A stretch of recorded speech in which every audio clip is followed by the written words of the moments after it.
Well, a hot topic in Greeley is always about water, and we are always looking at the mountains and looking to the skies at the clouds as the water comes to us.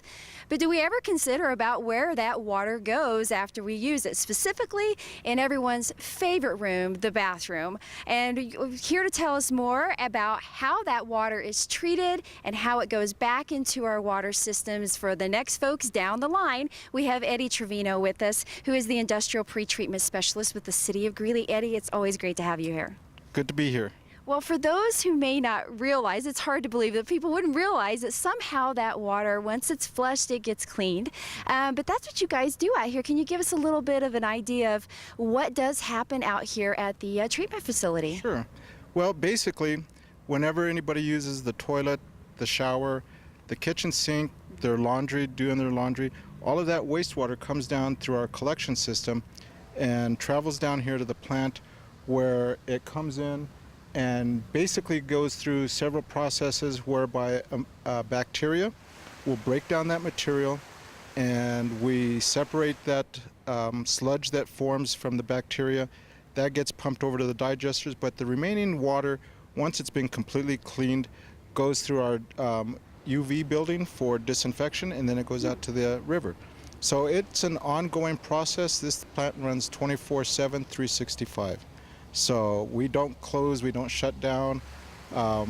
We do everything possible to make sure that there are no times when we are shut down.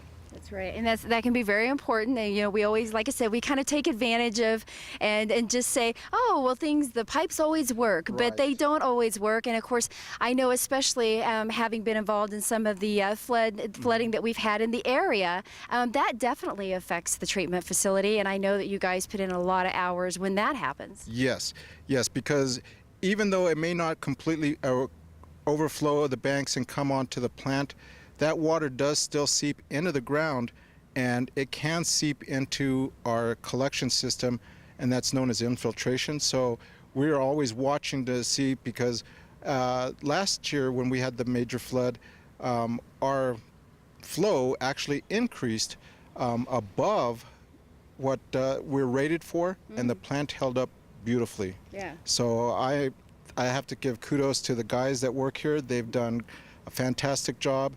And they're always making sure that the citizens get their money's worth. That's right. Well, and to make sure that they continue to get their money's worth is part of why we're here today, as a little bit of a reminder of the things you need to be careful of that will help you guys out and keep that water flowing and clean as it comes out. And one of those themes, and we've talked about that before, is not flushing like prescription drugs or even chemicals down those drains.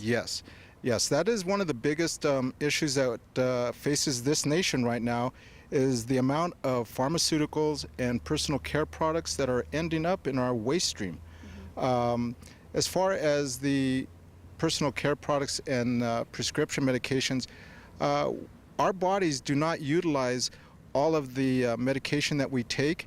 It may metabolize up to 10%. That remaining 90% gets excreted.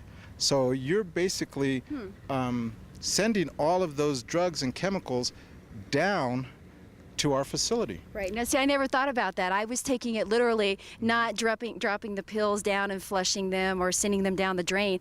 Never even thought about that. Right. Whatever comes from my body still continues to go through that system. Still continues to go through. So that is a good point, and I, again, never thought about that. So hopefully there's some folks at home that also kind of realize that. Some other things we want to make sure that people aren't flushing, and this surprises me every time, trash. Yes, for whatever reason, people sometimes will do their cleanup, may sweep the floors, and the trash that they collect, if they're right by the bathroom, I've known people that just put it in there thinking, I can flush this down.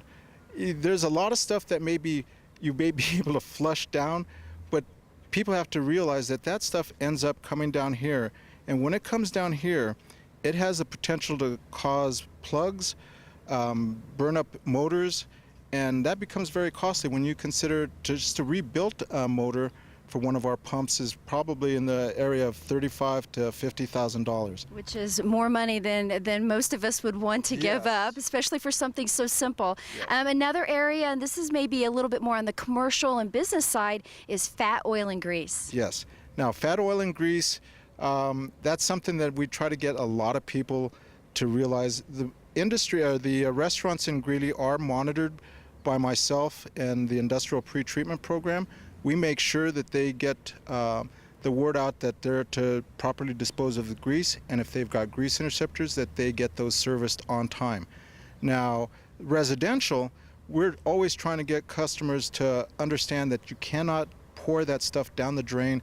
If it causes a plug, it could cause a backup, not just for yourself, but for your neighbors, and that becomes costly because then you become responsible for that cleanup. Right. So we always are trying to get people to not pour that stuff down the drain. All right, so some good tips there. One other tip that I want to let our viewers know about is that you guys also have tours out here that folks can take part in. Can you tell us a little bit about that? Yes, I encourage any of the citizens to come out, bring their families, but if you need to come out and see for yourself what goes on out here, because a lot of this stuff is underground, it's out of sight, out of mind, and we do provide a very essential service for the community. We make sure that nobody gets sick from dysentery because raw sewage is flowing in the river. Exactly. All right. Well, thank you so much, Eddie. And hopefully folks will take heed and start helping out. I know things some have improved a little bit. We want to continue as our community grows that we keep our pipes flowing. So thank you again so much for being here today. Well, thank you, Amy. All right. And again, if you're interested in taking part in one of those tours, give Eddie a call at 350-9724.